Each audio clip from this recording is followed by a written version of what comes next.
talking to Alex Gregor last week about kind of that digital, creating videos. How important is he to recruiting, and how have you guys kind of integrated him into the coaching staff?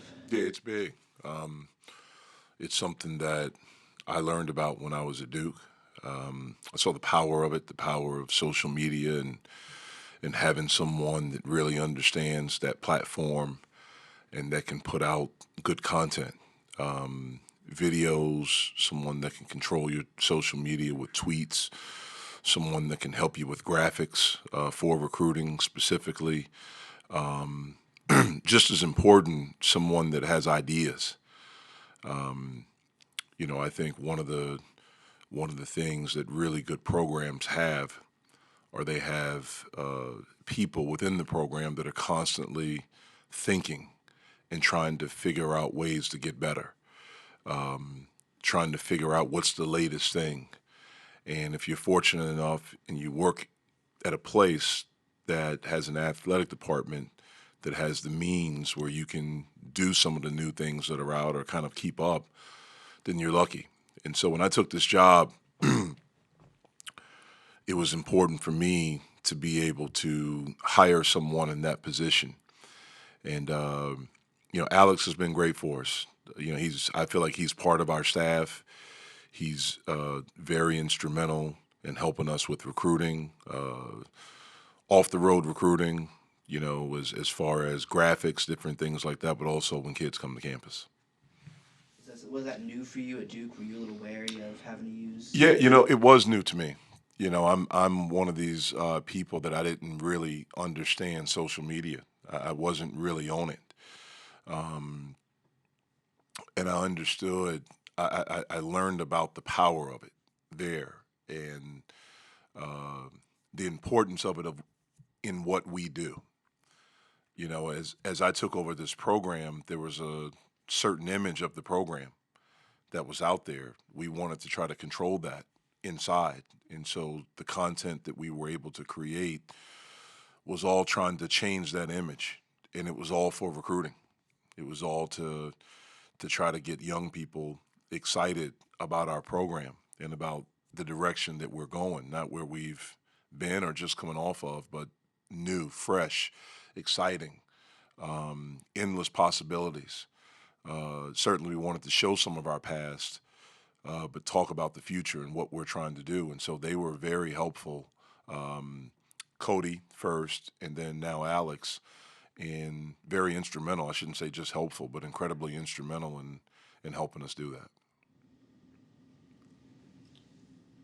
Jeff, what are the biggest benefits that you've seen from that? If you're a guy obviously doesn't commit to you and sign with you solely because he saw a cool video, but how helpful has it been? What have been some of the biggest tangible Well, benefits? it's helpful just because it gets pit on their mind. They see a cool video and it's like, wow, that's pretty cool. I like the uniforms, or I like what they do. I like the access. I like what they're talking about. I like the energy. All those different things. If you have someone that's creative, they can help you with graphics that you send to these kids. And very few kids these days, open a piece of mail and go through it like I did. Like that was huge for me. They want stuff that can pop up on their phone that they could save, that they could maybe turn into a screensaver, and different things like that. And so those guys, that's where their importance, that's where their value has been for us as far as recruiting. Do you guys as coaches still send like hard mail or like Sometimes I do, a handwritten letter. Um, that's something that I still do at times, not as much as maybe coaches did at one time, or maybe some coaches still. But yes, you do send some. Along some similar lines, around Christmas, you said that you told the guys to send you a text whenever they made it home in their travels. It sounded like something that my dad would ask. How do you balance that, strictly being a basketball coach while also helping them in their personal lives in a more personal way? Yeah, well, to me, that's what a coach is. A coach is more than a coach, especially at our level. Like it's not professional, so it's not a job for these young men that we have the honor of coaching and being a part of their lives. And I don't know if that comes from You know, I played for an incredible high school coach, and I had that type of relationship. Obviously, I grew up with my dad, and that's the kind of relationship that he had with the guys that he coached when he was a high school coach and then a college coach, and then the coach that I played for. You know, it was that. It was more than a coach. It was, you know, those three men, along with one other assistant that we had when I was at Duke, are four of the most important people in my life and helped shape me into the man that I am today. Um, and so, you know, when you have these kids in college, you know, you are an extension of their family. And just like your dad would do that with you, it's something that my dad did with me. My mom still does it with me right now. Um, I just, you know, I worry about it. I want to make sure they get home safely. And then once they're there, have a great time with their family. But it's something I've always done.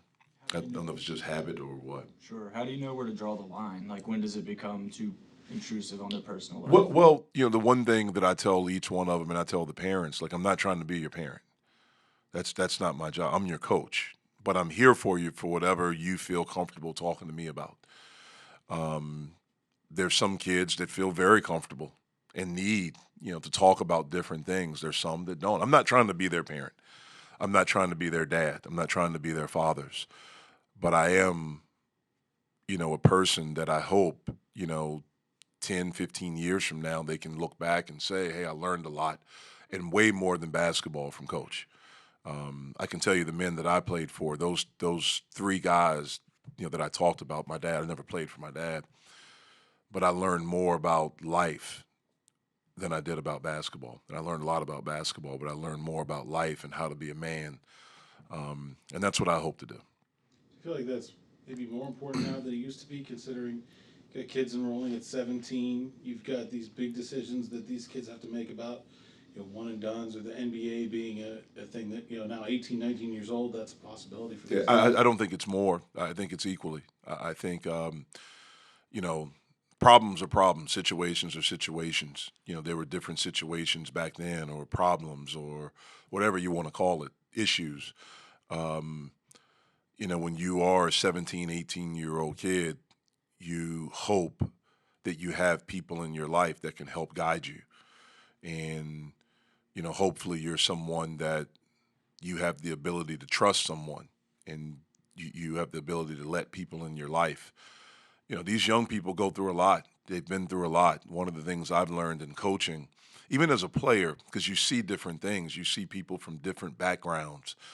They grew up differently. Their experiences are very different. And sometimes those things don't come to light, you know, until 18, 19 years old. You know, fortunately, we're in a time now where it's a little bit more acceptable to talk about those things, to be open about those things, to be open about pain that you have or issues that you have. When I played, you didn't. You didn't talk about it. You were looked at as soft or, you know, whatever. And so, fortunately, there are different outlets for young men and women right now to do that. But I've been fortunate that I did have those relationships with my coaches when I played, that they were an outlet to me. You know, there's some things you don't want to talk to your parents about, especially when you get to college.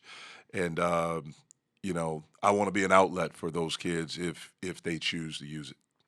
Jeff, when did you really start to see that change where it wasn't perceived or seen as being soft if if you kind of expressed or showed vulnerability and reached out to people? Yeah, you know, I think it all happens, especially in my sport, and I can only you know, comment on my sport. I think it happened when you saw these NBA guys coming up doing it.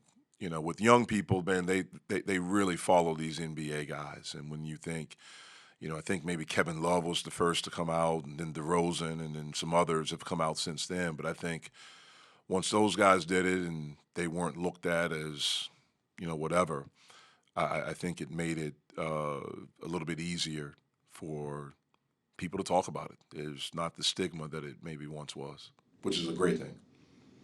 Kind of on a similar note, but a more lighthearted note, when you there's a big age gap between you and the guys that you're coaching. When you walk out on a game day and you see the guys dancing on the court while they're warming up to the different music that's going on, do you kind of think, wow, these kids really like this stuff, or do you kind of, are you able to appreciate it? You know, one of the things I learned from Coach K, one of the many things I learned is that you have to adapt.